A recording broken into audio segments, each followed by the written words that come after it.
from day one.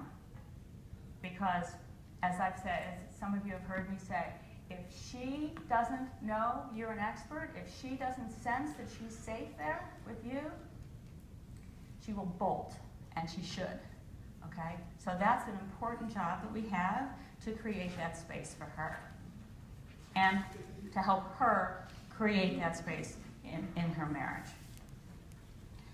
Token of expression, the manner in which each partner communicates and chooses to communicate. Chooses. We choose to say those terrible things to each other. Seriously, I sit there honestly because I don't have trouble expressing myself, and I sit there with couples who are doing this nonsense to each other, and I look at them, and I look at them, and I look at them, and I'm like, why are you doing this? What possible advantage do you hope to gain? What are we doing? Well, he said, what are you doing? Okay? So I really try hard to understand it and not be judgmental, even though it comes off sometimes as judgmental. What are you doing? But people choose to do that, and we know there's all kinds of history involved, and there's all kinds of psychodynamics involved, and we're sort of oversimplifying everything here. But pay attention to how you are speaking. Pay attention to how you are receiving each other on a cellular level. Many couples inadvertently send confusing or provocative messages when that is not their intention. So we're talking about maximizing the art of conversation. Are you listening to each other? Communication 101. Amy wrote a chapter in the book actually on we have a chapter in the book on communication skills. Literally, basic I statements. I'm feeling this way. One of the things that I try and teach women is always, always, always start with the emotional state where your husband is. Always. I know you've had a hard day at work, but I could really use your help. And sounds better than, could you help me? I know you're tired and you've been working outside all day, but Jimmy's acting up and I need you. Okay, so always start with where he's at, because otherwise everything feels like an ambush. It feels like everybody's being bombarded. And as a therapist, one of my greatest jobs is to learn to hear what's not being said. Okay? What is she not saying to him when she's yelling at him? What is he not saying to her when he's shutting down and so forth? So, that's what we're listening for when they're talking. That's what we're really tuning into, is not just the nonsense that's going back and forth, but what's not being said. And so we can maybe help pull that out for them. Token of tolerance. Couples report that they thought it would get easier as years pass, but instead they find they're less understanding and less forgiving of each other. Do you find that true?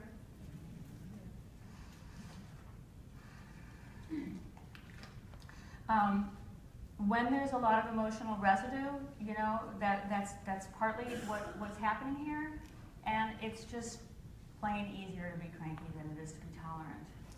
And so sometimes, we don't always put on our best self when we're home, and we're tired, and we just get cranky, and you'll understand, and you'll never leave me because you love me, and it's okay, and so forth. And then we go to work, and we're like our perfect selves. But we need to be very careful.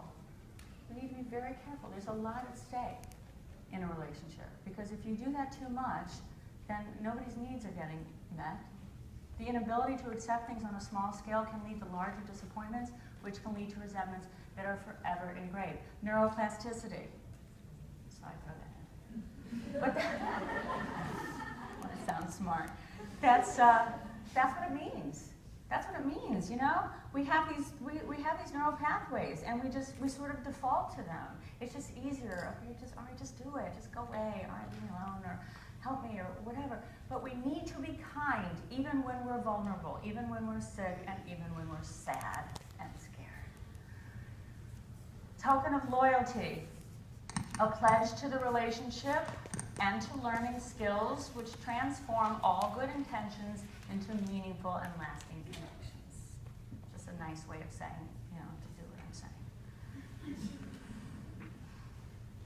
Okay, loyalty to you and me, to we, to again, sort of like when the Postpartum Husband book was written, I wrote that book for husbands who really care, who really want to help, who want the script, who don't know what to say. It was not written for husbands who don't give a shit, okay? And similarly, this is for couples who care. This is for couples who want to go back, who want to reconnect. If their problems feel too bad,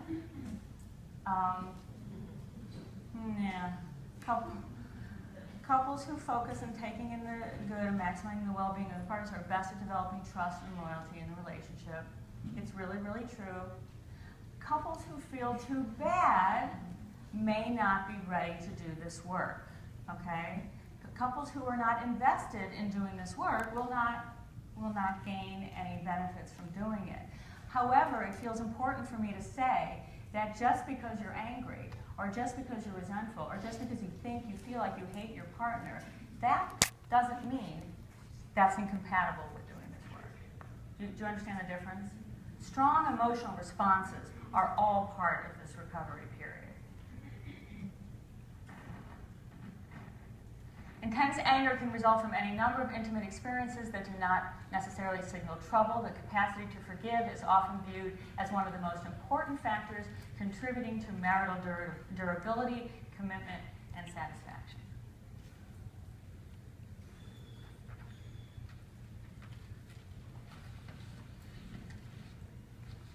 This is about the time I want you to think if you have any questions. Restoring the relationship after postpartum depression often means making it better, stronger, more satisfying. We have focused on how bad postpartum depression can make a couple feel. What we haven't focused on is there are lots of characteristics that are associated with resiliency, and one of them is sort of the ability to accept your current state. You know, I got this, and I don't like it, but I've got it. And there are lots of women who come out of this and say, it made our marriage stronger. It helped him understand me better. It helped me understand him better. Now I know when I go outside, he's not going to come after me, right? So we learn about each other. If you've had good therapy or a good recovery period and you've taken good care of the marriage throughout it, it can really, really, really enhance the connection. You can find it anywhere, but you have to look, right? It's like the butterfly.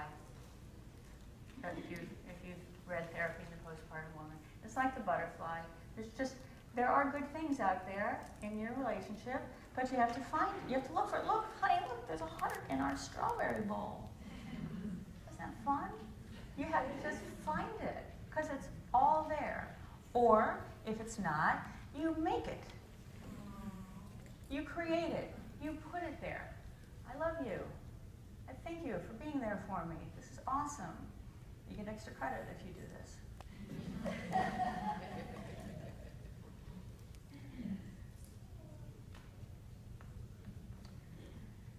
Tokens work.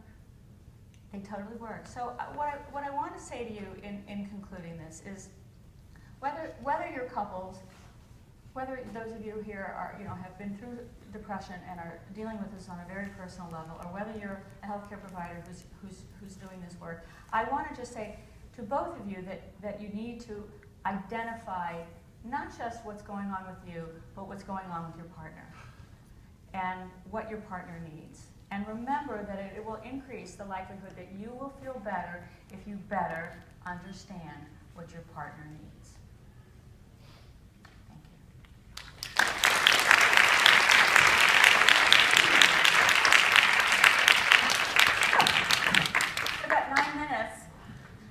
And this is my favorite part. I don't like standing up here and lecturing, so let's do this. Yes, go. Hi, honey. Good to see you. So, first of all, I love the children. I love the book here. You're sweet.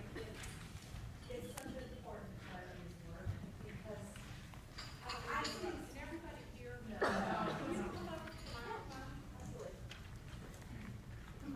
Here, come here.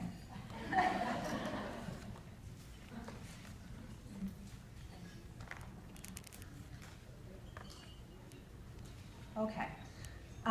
I was just saying how much I love the tokens and I love the book because this is such an important part of this work. My question for you is, you know that I see women pretty early in their illness. They're really in crisis, working in a partial hospitalization program. My goal is to stabilize them. So my question for you is about timing, because I know when I see these women, they're also struggling with the state of their marriage.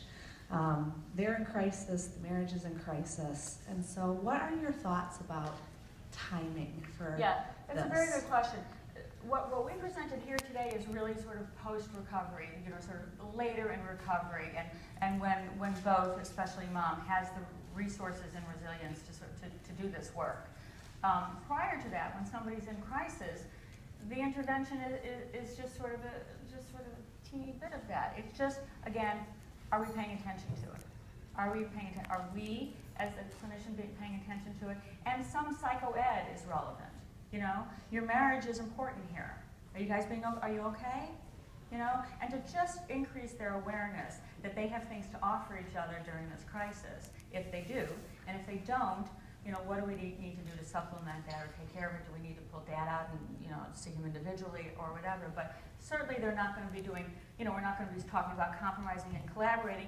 And a lot of times partners just sort of need the explanation that your wife's going to need a lot right now, and helping sort of validate that it's going to be hard on them, and that they may get resentful, and they may be tired, and that's normal, and we can help you get back on track. You know?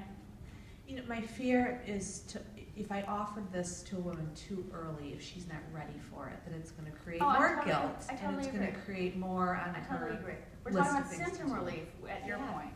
Yeah. So that's not what this is. This is down the road. That's not, yeah.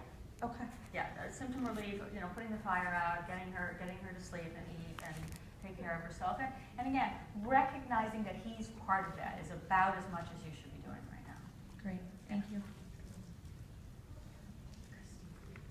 Karen? She's going to ask me a hard question, just tell me.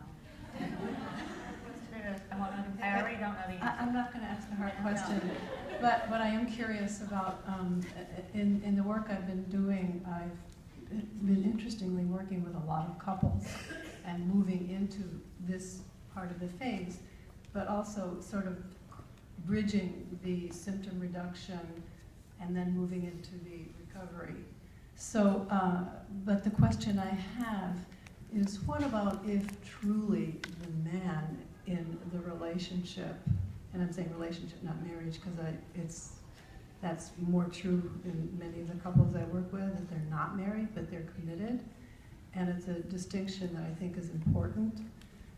But anyway, but to come back is, so what if the man is really the emotional entry point into the relationship rather than the woman? It's not a hard, Good it's not a question. hard question. Good question. Come back tomorrow. And then you use that. Then you use him. You know, I have, you know, many of the same couples who, and that's a very good way to put it, where sort of traditional roles are flopped, right? Is that what we're talking about? Male, female, sort of. The function